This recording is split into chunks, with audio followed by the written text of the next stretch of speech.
কারণ এটা পৃথিবীর ইতিহাস। কে বলেছেন? স্বয়ং আল্লাহ সুবহানাহু ওয়া তাআলা।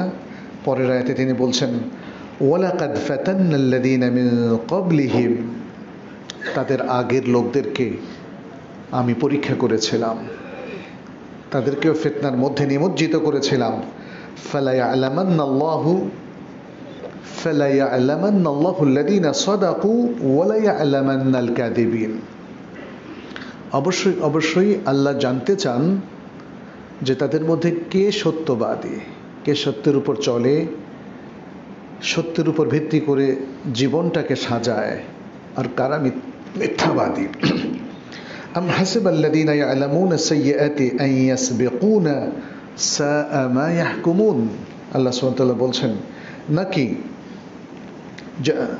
যারা ইয়ামালুনা সাইয়্যাত, যারা খারাপ কাজ করে। ফিতনার অন্যতম কারণ হচ্ছে খারাপ কাজে সম্পৃক্ত হওয়া। আল্লাহ বলছেন, যারা খারাপ কাজ করে তারা কি ধারণা করে যে তারা আমার আগে চলে যাবে, আমাদেরকে পেছনে ফেলে দেবে? তারা যা বলছে, হুকুম দিচ্ছে, ফয়সালা করছে, এটা খুবই নিকৃষ্ট। আল্লাহ সুবহানাহু ওয়া তাআলা এই অ্যাসেসমেন্টটা পুরো বিশ্ব নিয়ে করেছেন। আমাদের অনেক গবেষণা করতে হয়। আল্লাহর কি অনেক গবেষণা করতে হয়? কারণ তিনি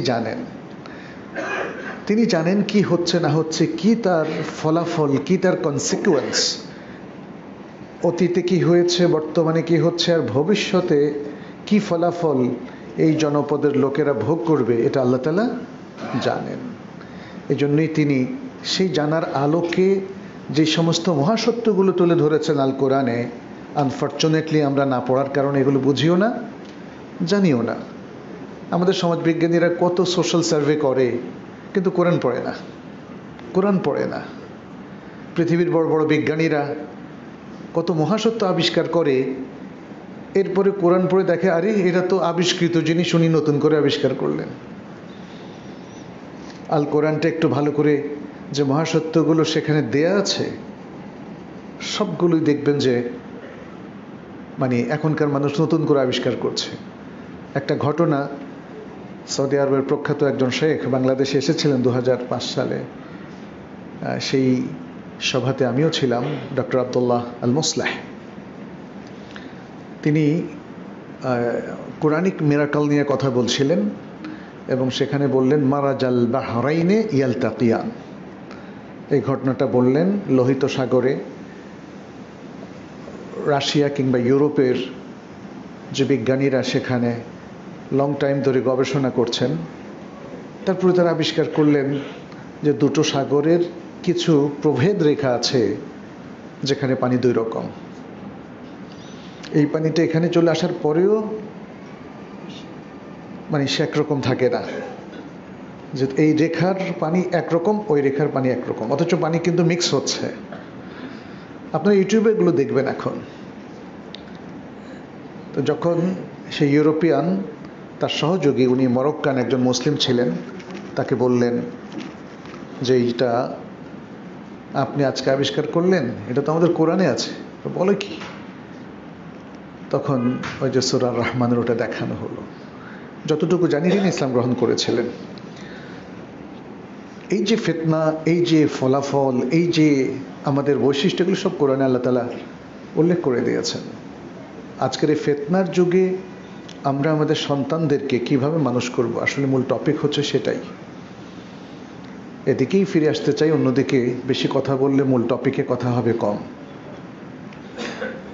আমাদের সন্তানরা, ছেলে হোক মেয়ে হোক, সবাই কিন্তু আমাদের কাছে আমানা। আল্লাহ একটা আমানত হিসেবে দিয়েছেন। দেখবেন যে অধিকাংশ মানুষ আমানতটা ঠিকমতো রক্ষা করে না। এই জন্য আল্লাহ একটা চমৎকার সিস্টেম দিয়েছেন আমাদেরকে। তার দেয়া একটা প্রক্রিয়ার মধ্য দিয়ে সন্তানরা পৃথিবীতে আসে। সেই প্রক্রিয়ার মধ্যেও দেখবেন স্বামী স্ত্রীর মধ্যে প্রচণ্ড এক ভালোবাসা। সেই ভালোবাসার ফসল হলো তার সন্তান। কি চমৎকার, তাই না?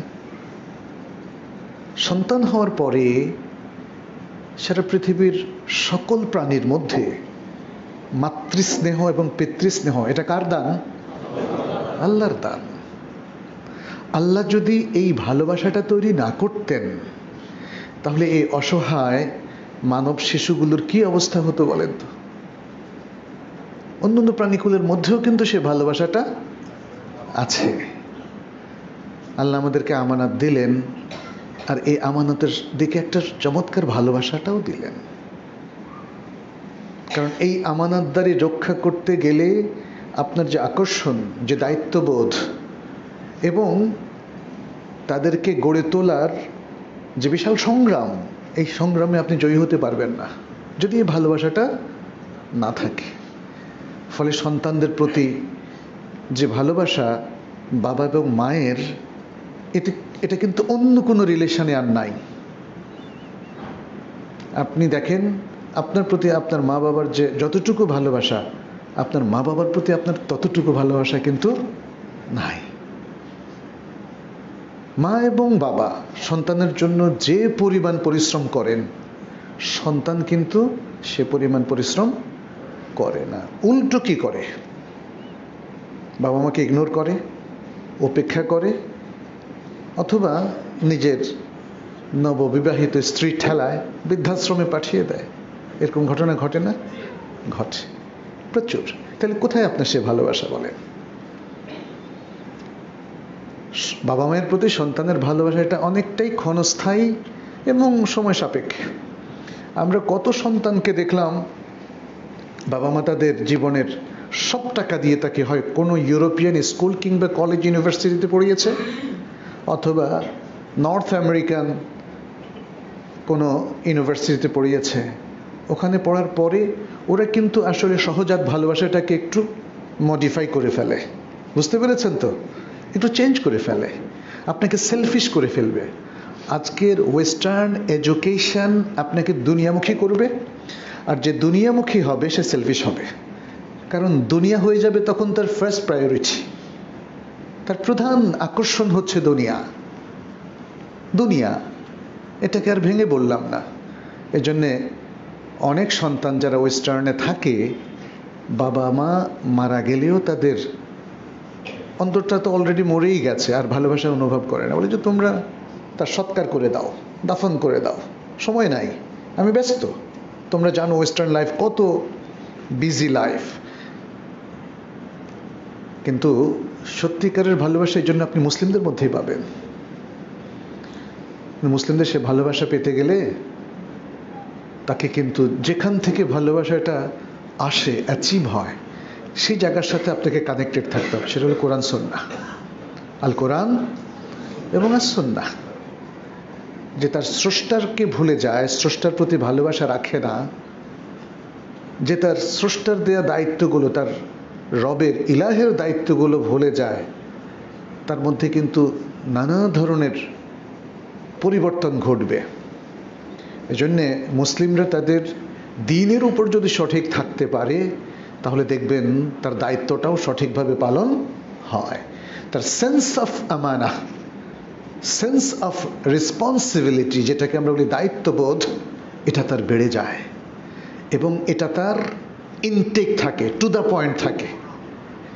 আপনি নিজেও দেখবেন, আপনি যত দুনিয়াদার হবেন, লোভী হবেন, সুদ ঘুষের মধ্যে আক্রান্ত হবেন, অথবা দুর্নীতিবাজ হবেন, আপনার মধ্যে সেন্স অফ রেসপন্সিবিলিটি আর প্রয়োজনীয় পরিমাণে থাকবে না। তখন কি করবেন আপনি? আপনি সালাদটা প্রথমেই ত্যাগ করা শুরু করবেন, ঠিকমতো সালাদ পড়বেন। একটা সময় সালাদ আর পড়বেনই না। আপনি সিয়ামটা ঠিকমতো রাখবেন না, আল্লাহর হকের মধ্যে প্রথম আপনার ঘাটতি দেখা দেবে। আল্লাহর হকের মধ্যে ঘাটতি দেখা দেওয়ার পরে এরপরে বান্দার হকের মধ্যে আপনি ঘাটতি করবেন। তখন আপনার মনে হবে, ইস, পৃথিবীর সব টাকাটা যদি আমার হতো। হ্যাঁ, এরকম আরো অনেক সব অসৎ চিন্তা আপনাকে পেয়ে বসবে, আপনি সেগুলোকে এনজয় করবেন। অনেক মানুষ তখন দেখবেন পথচ্যুত হয়ে, তার মদ খেতে ভালো লাগবে, জেনা ব্যভিচার করতে ভালো লাগবে, মানুষকে ধোঁকা দিতে ভালো লাগবে, জনগণের সম্পত্তি আত্মসাৎ করতে ভালো লাগবে। কারণ তার দুনিয়া চাই, দুনিয়া চাই। এগুলোই তো দুনিয়া। আপনি যদি নিজেকে সৎ রাখেন, নিজেকে দুর্নীতিমুক্ত রাখেন, ভালো রাখেন, আল্লাহ এবং আল্লাহর বান্দাদের প্রতি আপনার যে দায়িত্ব, সে দায়িত্ব যদি আপনি পালন করেন, তাহলে তো ঘুষ খাওয়া যাবে না, সুদ খাওয়া যাবে না, মানুষের সাথে অভদ্র আচরণ আপনি করতে পারবেন না।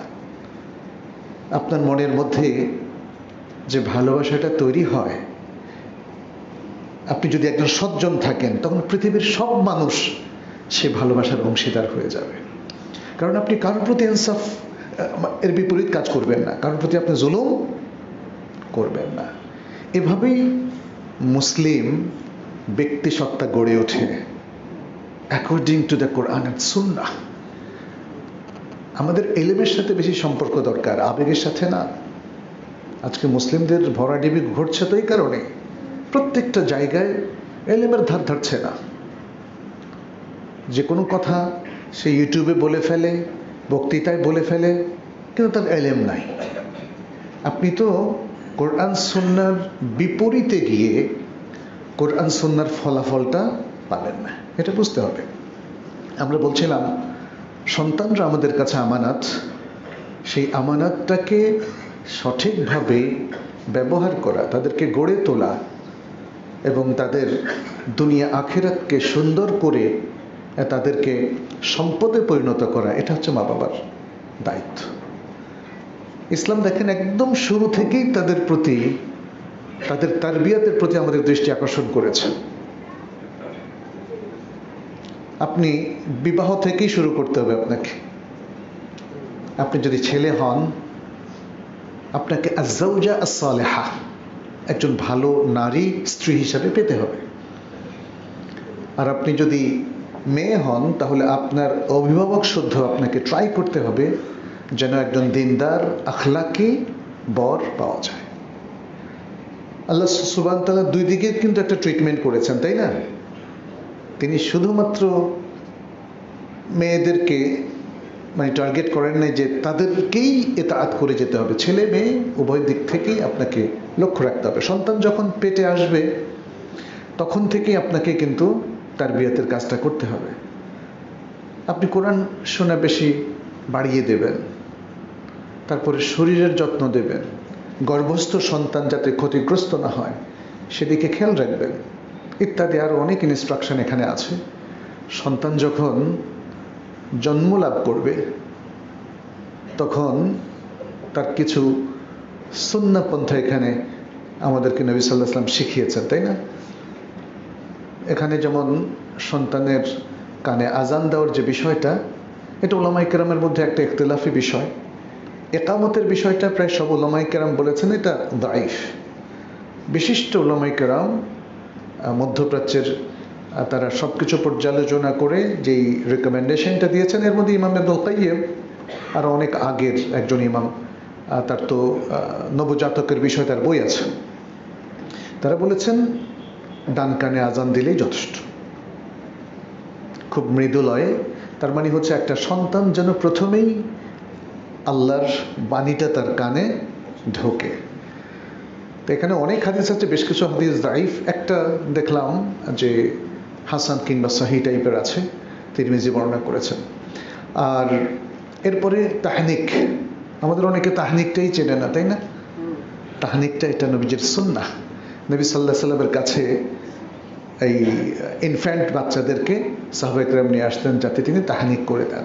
তাহনিকটা হলো খেজুর চিবিয়ে তারপরে তার মাড়ি এই আঙ্গুলে লাগিয়ে মাড়িটাকে একটু মানে ইয়ে করে দেওয়া, ঘুরিয়ে দেওয়া, তাহনিক হয়ে গেল।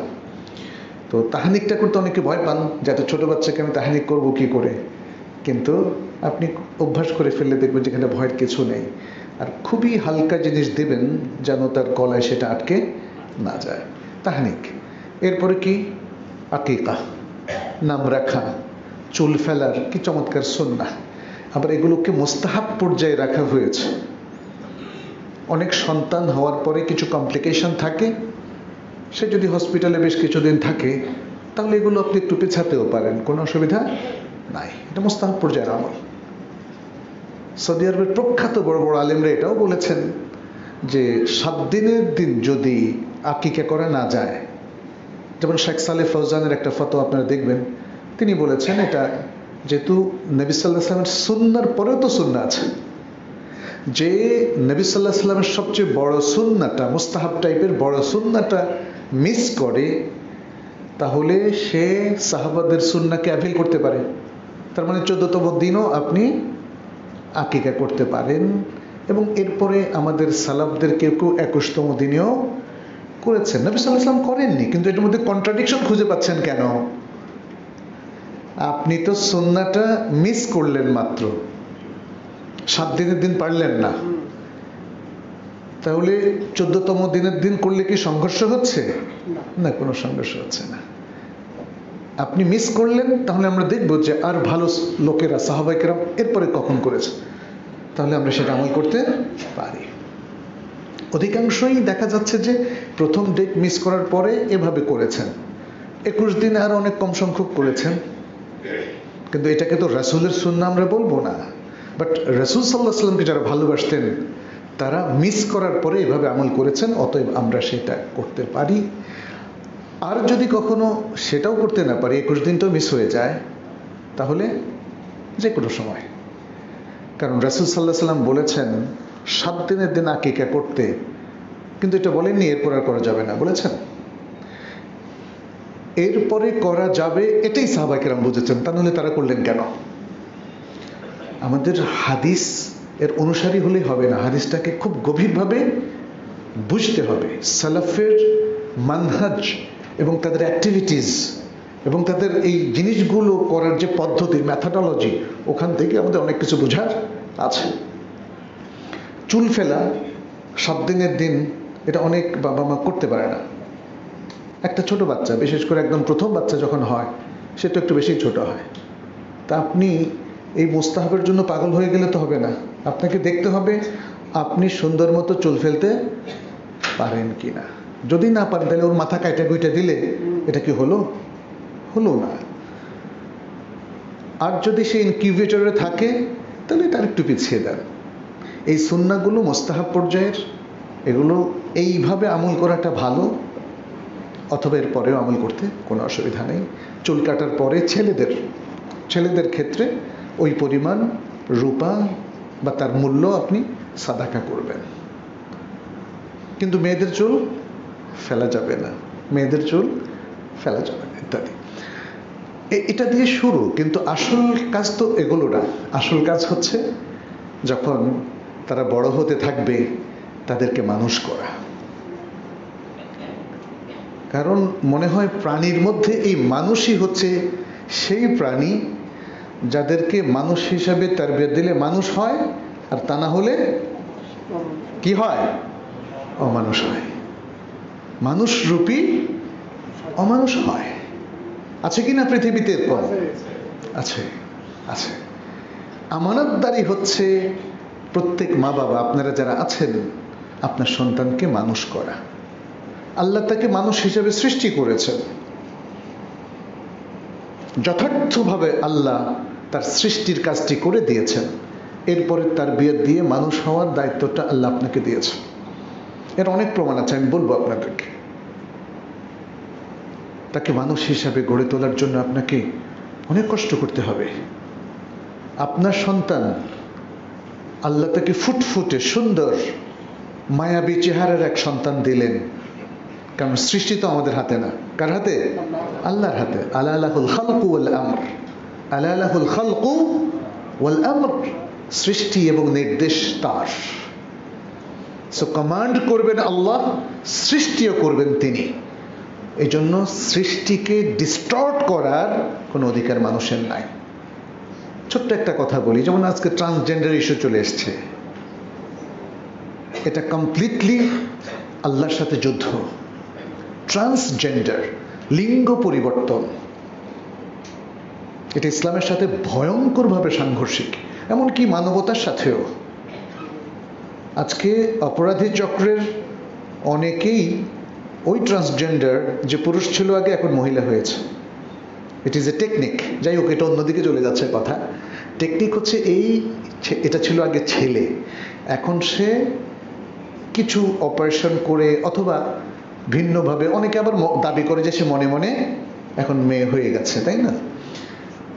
এটা হলো একটা চালাকি, যাতে সে মেয়েদের সাথে প্রতিযোগিতা অবতীর্ণ হয়ে সে বিশ্ব রেকর্ড করতে পারে ইত্যাদি নানা ধরনের ব্যাপার আছে।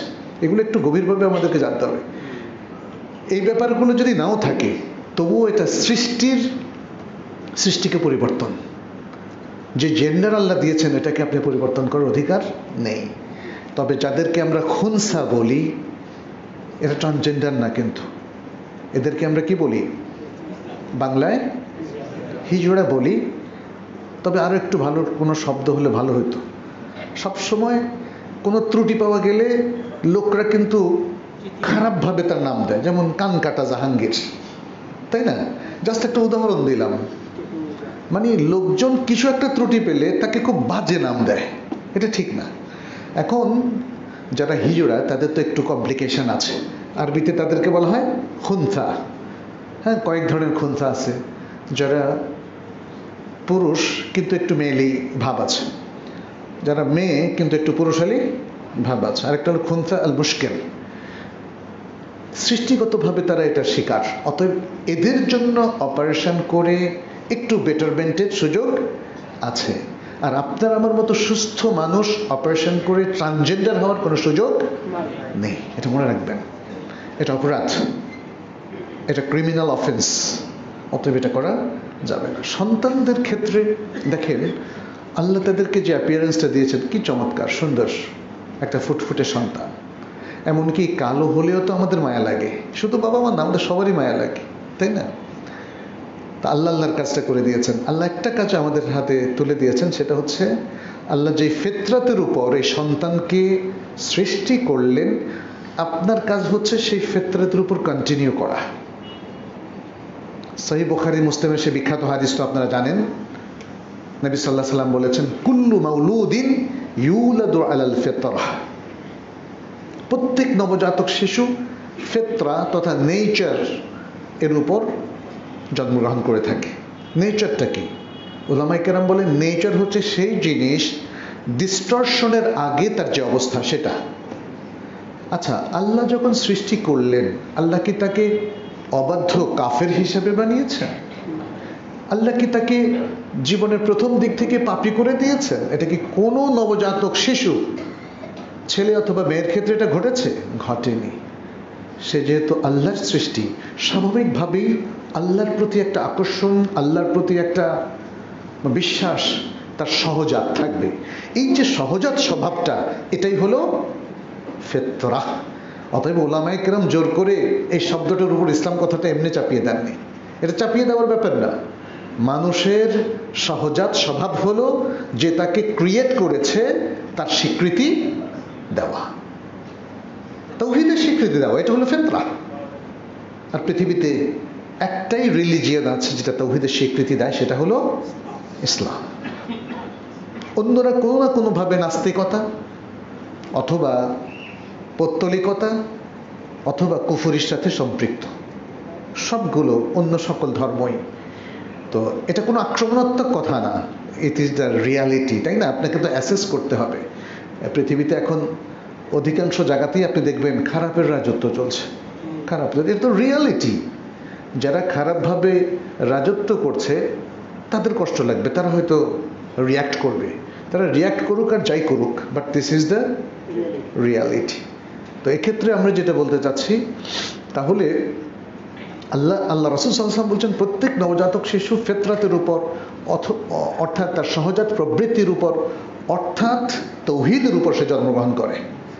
তাওহীদের ঈমান, আকীদা, বিশ্বাস নিয়ে সে জন্মগ্রহণ করে, এটা তার সহজাত জিনিস।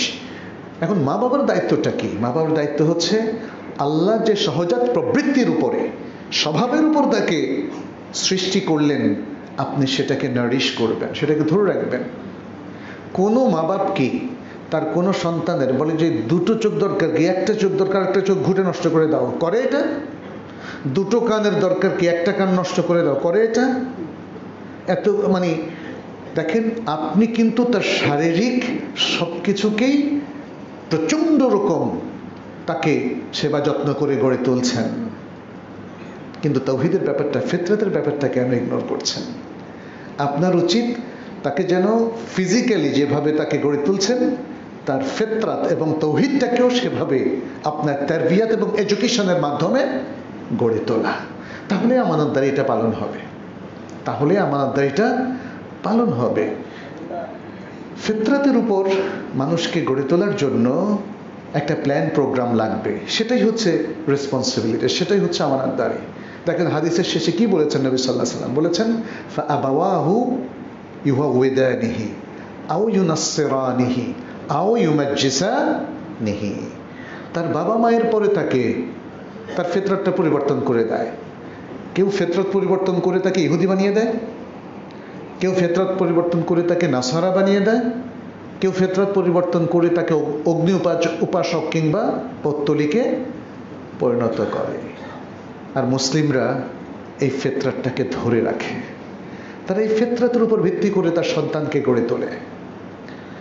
অতএব আপনি যদি মুসলিম হন, মনে রাখবেন আপনি ফিতরাত থেকে সরে গেলে পৃথিবীর কেউই আপনাকে আপন করে নেবে না, ওন করবে না। মনে রাখবেন, এমনকি আল্লাহর বান্দা হবেন, কিন্তু যেহেতু আপনি আল্লাহর লঙ্ঘনকারী বান্দা, পাপী বান্দা, আল্লাহ আপনাকে রহমতের দৃষ্টি দেবেন না। কারণ এই ধরনের কথা আল্লাহ কোরআনে অনেক বলেছেন, না হাদিসেও বলেছেন, কোরআনেও বলেছেন, হাদিসেও বলেছেন। কখনো কখনো তিনি বলছেন 3 শ্রেণীর মানুষকে আল্লাহ তাআলা তাদের দিকে তাকাবেন না, বলেছেন না, উল্লেখ করেছেন। তাহলে বোঝা যাচ্ছে যে ফুল ওনারশিপ পাওয়ার জন্যে আপনাকে একটা সিস্টেমে যেতে হবে। সেটা হলো কি, আপনার সন্তানকে ফিতরাতের উপর তাকে মানুষ করতে হবে।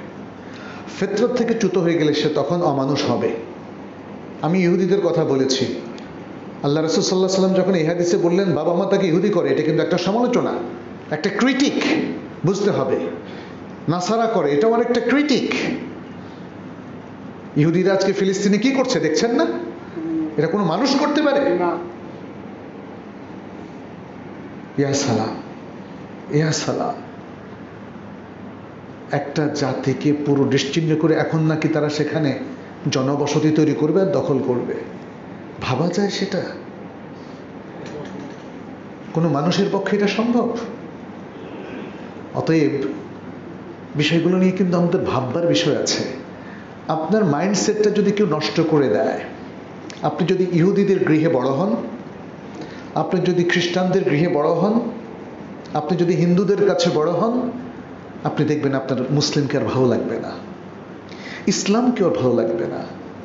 আপনি যদি অন্য ধর্মের গ্রন্থ পড়ে পড়ে সেটাকে আপনার কাছে সঠিক মনে হয়, তখন দেখবেন যে কোরআন হাদিস এটা আর আপনার ভালো লাগবে না। এটা হিউম্যান নেচার, এটাই হচ্ছে কারিকুলামের প্রভাব, বুঝতে হবে। এই যে এই যে পাঠ্যক্রমের কথা বা শিক্ষাক্রমের কথা আমরা বলি, আপনি যেভাবে একটা শিক্ষাক্রম সাজাবেন আপনার প্রোডাক্টটা ঠিক সেভাবেই হবে।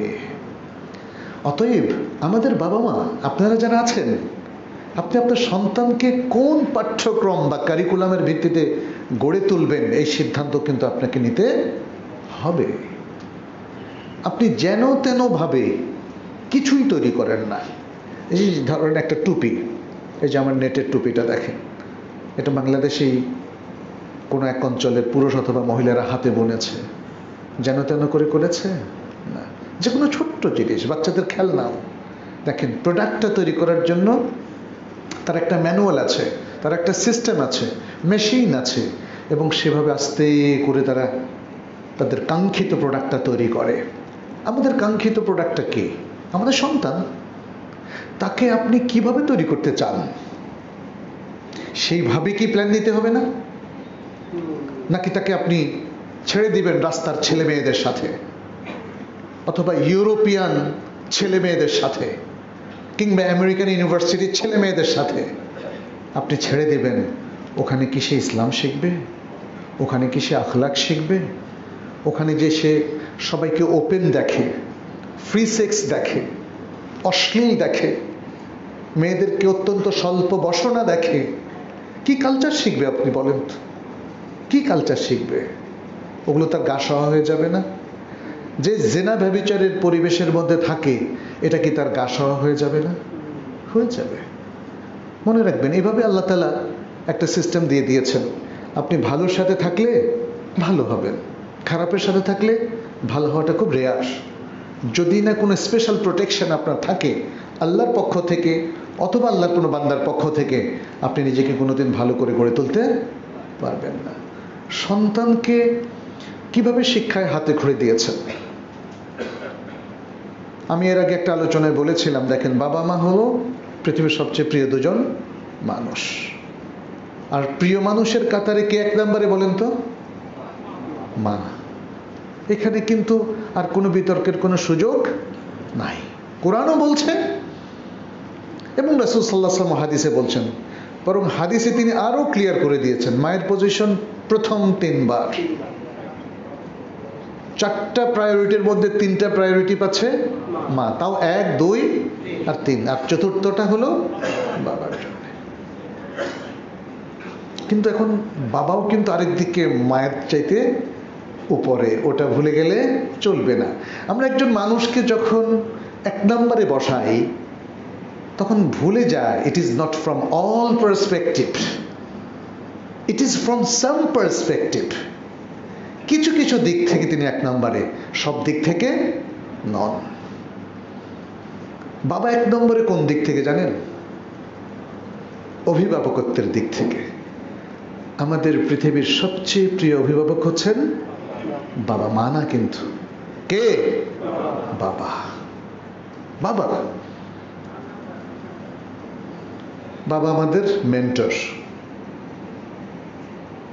বাবা আমাদের গাইড। কারণ মায়েরা একটু আবেগী হয়, সন্তানকে অতিমাত্রায় ভালোবেসে অনেক সময় লাই দিয়ে ফেলেন, দেন কি না? দেন। তখন বাবা অভিভাবকত্বটা প্রয়োজন হয়।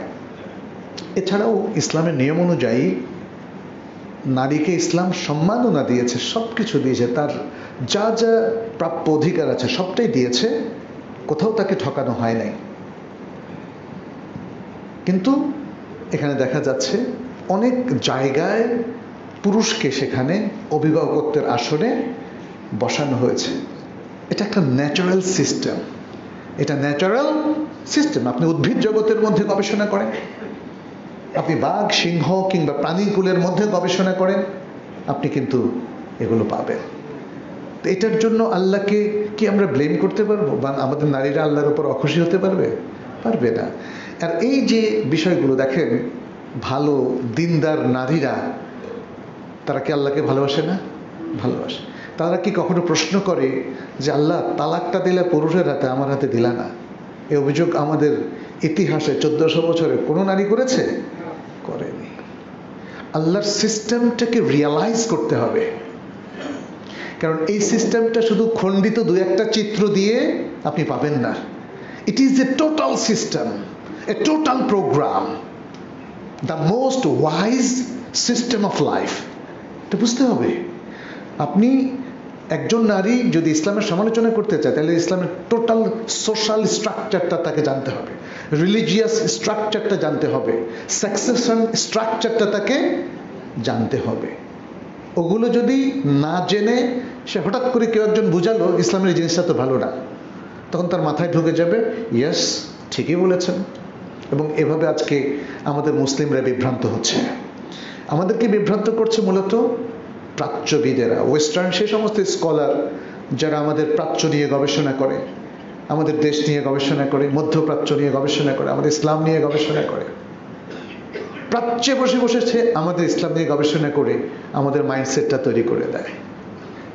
ফলে ইসলামের ইতিহাসকে তারা বিকৃত করেছে, ইসলামের ম্যানার্সটাকে তারা বিকৃত করেছে, ইসলামের তালাক প্রথা, তারপরে বিবাহ প্রথা, হ্যাঁ, ইসলামের সোশ্যাল স্ট্রাকচার ইত্যাদি আরো অনেক কিছুকে তারা বিকৃত করেছে। তাদের কাছ থেকে আমরা আসলে সঠিক গাইডেন্স কখনোই পাবো না। গাইডেন্স মুসলিমদেরকে নিতে হবে কোত্থেকে? কোরআন এবং সুন্নাহ থেকে। অতএব আপনার সন্তানকে আপনি কিভাবে মানুষ করবেন প্রিয় ভাইরা, এটা আপনাকে ক্লিয়ার করতে হবে। মুসলিম স্বতন্ত্র জাতিসত্তা হিসাবে ততক্ষণ পর্যন্ত পৃথিবীর বুকে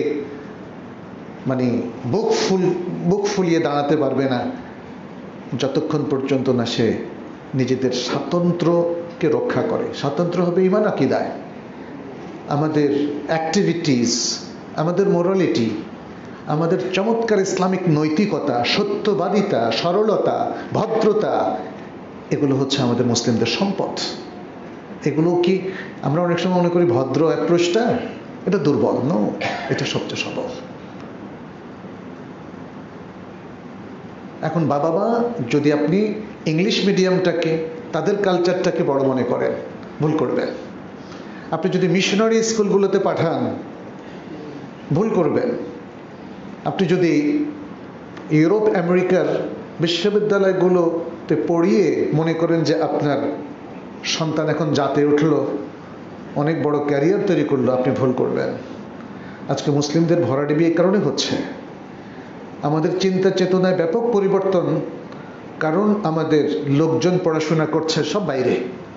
তাহলে তাদের কৃষ্টি কালচার, তাদের চিন্তা চেতনাকেই তো ধারণ করবে। এটাই এডুকেশনের স্বভাব, এটাই শিক্ষা, শিক্ষার ফলাফল, এটাই কারিকুলামের মানে ফলাফল বা আউটকাম। একটা কারিকুলাম যেটা আপনি পড়লেন, ওই পড়ার যত প্রভাব সেটা ওই শিক্ষার্থীর উপর পড়তে বাধ্য, পড়বে। এটা থেকে কারো রেহাই নেই, আপনি যতই সচেতন হন না কেন। ফলে আমরা আপনাদেরকে বলবো, আপনারা কোরআন দিয়ে শুরু করুন, বাচ্চাকে কোরআন দিয়ে শুরু করুন। বাচ্চার হাতে খড়ি সুন্দর, দেখেন আমাদের বইপত্রগুলো পর্যন্ত উল্টাপাল্টা হয়ে গেছে। আগডুম বাগডুম ঘোড়াডুম সাজে টাইপের বই দিয়ে আমরা আমাদের বাচ্চাদেরকে তৈরি করছি। অতে অজাগর, আপনি বাচ্চা তো অজাগর দেখলে এমনি ভয় পায়, আপনি অতে অজাগর দিয়ে কেন পড়াচ্ছেন, তাই না? আলহামদুলিল্লাহ এখন অনেক রাইটার আমরা দেখতে পাচ্ছি, তারা সুন্দর কিছু নিয়ে এসছেন।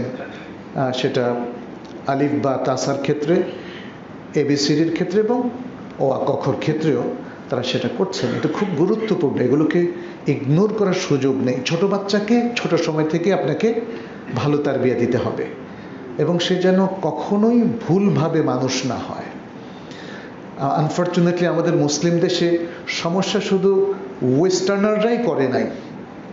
আমাদের এখানে বিভিন্ন ধর্মীয় গ্রুপ আছে, যে গ্রুপগুলো কোরআন সুন্নাহ থেকে যোজন যোজন দূরে, তারাও অনেক প্রবলেম ক্রিয়েট করেছে। কোরআন সুন্নাহকে মুসলিমরা যদি না ধরে, আঁকড়ে না ধরে, তাহলে সত্য পথ তারা কখনো পাবে না। এটা মনে রাখবেন। এটা তো আমার কথা না, এটা তো কোরআনেরও কথা, এটা রাসূল সাল্লাল্লাহু আলাইহি ওয়াসাল্লামের কথা। আল্লাহ তাআলা কি বলছেন? ফালা ওয়ারাব্বিকা লা ইউমিনুন হাত্তা ইউহাক্কিমুকা ফীমা শাজারা বাইনাহুম থুম্মা লা ইয়াজিদু ফি আনফুসিহিম হারাজাম মিম্মা কাদাইতা ওয়া ইউসাল্লিমু তাসলিমা। তিনি বলছেন মুমিনই হবে না, তোমার রবের শপথ, তারা মুমিনই হবে না যতক্ষণ পর্যন্ত তারা তোমাকে ফয়সালাকারী, তোমাকে কাকে? নবী সাল্লাল্লাহু আলাইহি সাল্লামকে ফয়সালাকারী হিসাবে মেনে না নেয়, এবং তিনি যে ফয়সালা দিয়েছেন সে ব্যাপারে মনে কোনো ধরনের দ্বিধা অনুভব না করে, এবং তারা সর্বান্তকরণে সেটাকে মেনে নেয়। এটা খুব সিগনিফিক্যান্ট। দেখেন এখানে সাইকোলজিক্যাল যত বিষয় আছে সব এখানে আল্লাহ তাআলা বলে দিয়েছেন। আপনি সর্বান্তকরণে কখন মেনে নেবেন? তার মানে তরবারির ভয়ে, জোরে, পাওয়ারে, এগুলোতে না। কয়েকটা কথা। প্রথমত মেনে নেওয়া ফয়সালাকারী হিসেবে। নবী সাল্লাল্লাহু আলাইহি সাল্লাম আমাদের মেন্টর, আমাদের রোল মডেল, মেন্টর। তিনি মেন্টরিং করে গেছেন। কিয়ামত পর্যন্ত যত মানুষ আসবে, শুধু মুসলিম না, সারা পৃথিবীর সবার মেন্টরিং তিনি করে গেছেন, এবং তার এই যে রেখে যাওয়া সুন্নাতটাই হচ্ছে তার গাইডেন্স। এই জন্য আমরা শুরুতেই কি বলি? ওয়া ইন্না খায়রাল হাদি হাদি মুহাম্মাদিন সাল্লাল্লাহু আলাইহি ওয়াসাল্লাম। The best guidance is the guidance of the prophet Muhammad সাল্লাল্লাহু আলাইহি ওয়াসাল্লাম। তাহলে যেটা বলছিলাম যে রাসূল সাল্লাল্লাহু আলাইহি ওয়াসাল্লাম এর যে সুন্নাহ এবং তার যে গাইডেন্স, এটা আমাদেরকে মেনে নিতে হবে, এবং আমাদের সন্তানকে এর সাথে কানেক্ট করে দিতে হবে। আমরা অনেকেই মনে করি আধুনিক শিক্ষিত, যে কানেকশনের কারণে সে বায়াসড হয়ে যাবে, গোঁড়া হয়ে যাবে। না, গোঁড়া তো এখন যারা হচ্ছে এরা কোরআন সুন্নাহ থেকে দূরে থাকার কারণে গোঁড়া হচ্ছে। কোরআন সুন্নাহ পড়ে কেউ কি গোঁড়া হয়েছে? আবু বকর রাদিয়াল্লাহু তাআলা আনহু, ওমর, ওসমান, আলী, আপনাকে ইসলামের ইতিহাসে যত বড় বড় স্কলার, কারোর মধ্যে কোনো গোঁড়ামি কখনো ছিল না, because they were connected with the authentic knowledge of Islam. আপনি যখন অথেন্টিক নলেজটা মিস করবেন, তখন ওই জায়গাটা দখল করবে বিভ্রান্তিকর কিছু তথ্য এবং কিছু যেমন যেটাকে আমরা ফ্যাব্রিকেটেড হাদিস বা জাল হাদিস বলি সেগুলো, এবং সেগুলো এসে আমাদেরকে নিয়ে যাবে। যে কদিন আগে দেখলাম লোকজন বলা বলি করছে, এই যে ভাই বোনদের সাথে এখনই তোমরা দেখা সাক্ষাৎ বেশি বেশি করো, আখিরাতে কিন্তু আর দেখা পাবা না। দেখেছেন অনেকে না? সুবহানাল্লাহ। আমাকে একজন পাঠিয়েছে, আমি দেখি নাই। তখন আমি সাথে সাথে বললাম, এটা একদম অসত্যের প্রলাপ। এটা আসলে তাকে তাম্বি করা দরকার, আর আপনারাও জেনে রাখেন। কারণ হাদিসের মধ্যে কিছু ইন্ডিকেশন আছে যাতে বোঝা যায় যে সমস্ত আত্মীয় স্বজনদের সাথে দেখা সাক্ষাৎ হতে পারে। তাহলে এই কথাটা কিভাবে প্রচার হয়, তাই না? এভাবে যদি আল্লাহর সম্পর্কে মিথ্যা কথা প্রচার করেন, তার ফলাফলটা কি? আল্লাহ বলছেন এবং আল্লাহ রাসূল সাল্লাল্লাহু আলাইহি ওয়াসাল্লাম বলছেন আল্লাহ আসমানে আরশের উপর আছেন, আর আমরা তাকে বলছি না আল্লাহ সর্বত্র বিরাজমান। আল্লাহর জ্ঞান সর্বত্র বিরাজমান, আল্লাহর কুদরত, আল্লাহর দৃষ্টি, আল্লাহর শোনা। একটু বুঝতে হবে, বোঝার ব্যাপার আছে। এভাবে শরিয়া নিয়ে একদল মানুষ বলে শরিয়া ইজ ম্যান মেড, কারণ শরিয়া যারা ফিকহবিদ তারা নাকি শরিয়া সৃষ্টি করেছে। অথচ আল্লাহ তাআলা কি বললেন দেখেন, সূরা সম্ভবত আল জাথিয়ার মধ্যে 18 নম্বর আয়াত, ওয়াকাযালিকা জাআলনাকা আলা শরিআতিন মিনাল আমরি ফাত্তাবি'হা। হে রাসূল, এভাবেই আমি আপনাকে একটা শরিয়ার উপর স্থাপন করেছি, অতএব শরিয়াকে অনুসরণ করুন।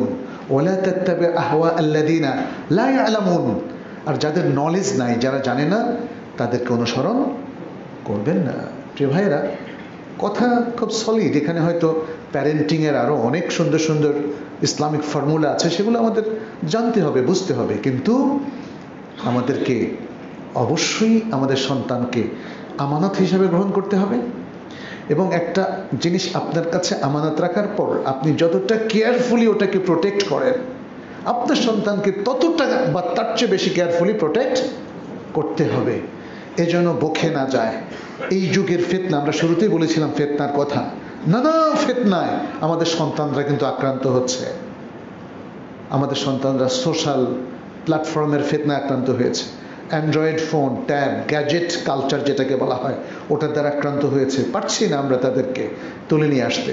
আমাদের সন্তানরা এখন আর সকালের সালাত পড়ে না, আমাদের সন্তানরা এখন কোরআন পড়তে পারে না। আপনিই তো পারেন না বাবা, আপনিই তো পারেন না, আপনার স্ত্রী পারে না, সন্তানকে আপনি কিভাবে কোরআন শেখা দেবেন? কোরআনের সাথে কোরআনের অর্থটাও জানতে হবে, তাই না? যেহেতু আমরা অনারব, আমাদের কোরআনের অর্থটা জানতে হবে, কোরআনের মেসেজ।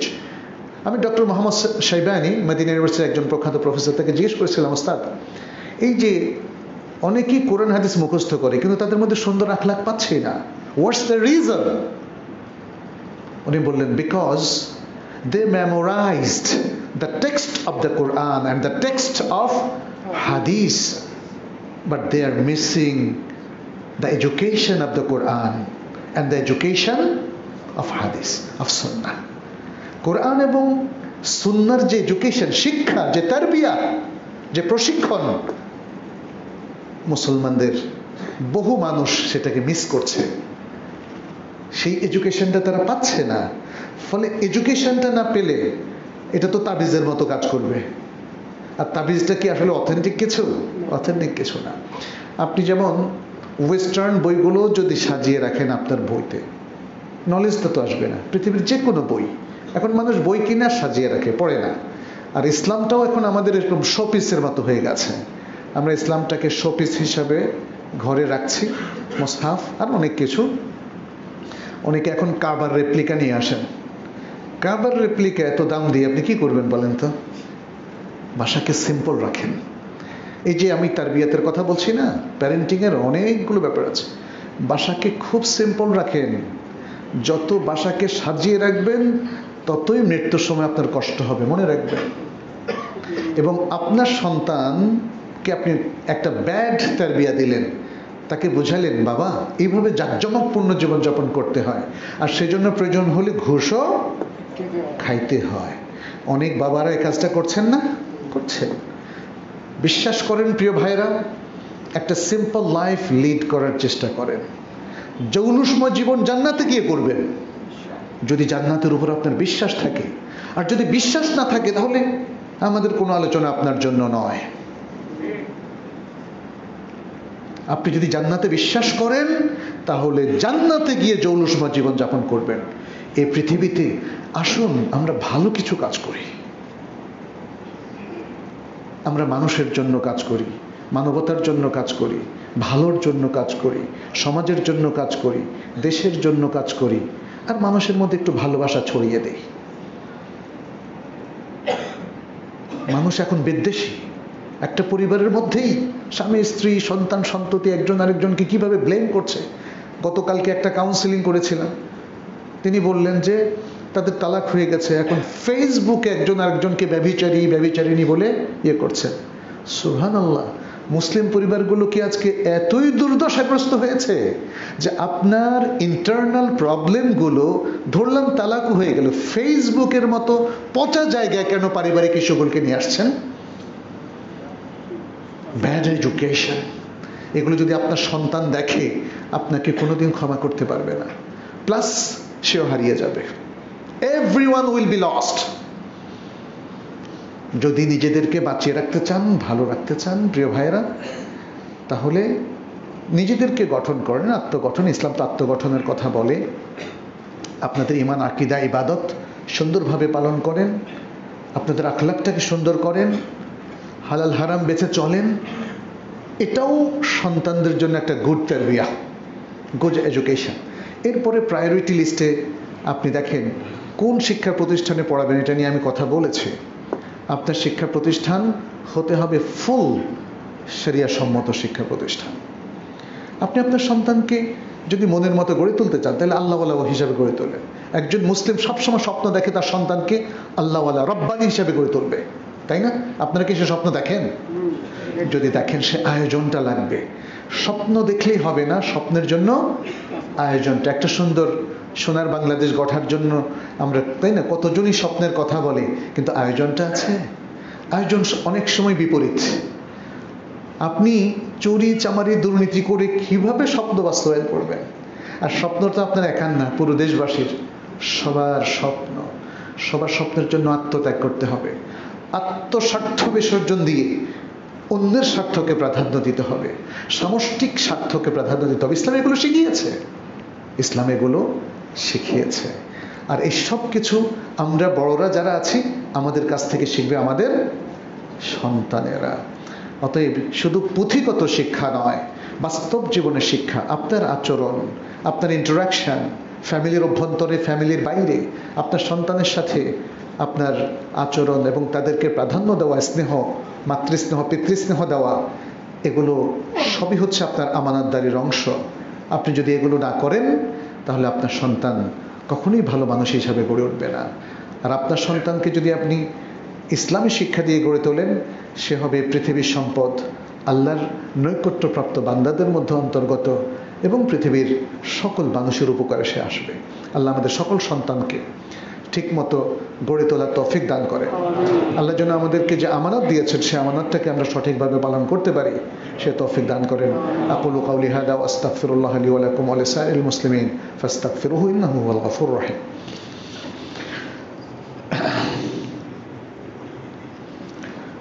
আলহামদুলিল্লাহি রাব্বিল আলামিন ওয়াল আকিবাতু লিল মুত্তাকিন ওয়াসসালাতু ওয়াসসালামু আলা নাবিয়িনা মুহাম্মাদিন ওয়া আলা আলিহি ওয়া আসহাবিহি আজমাইন।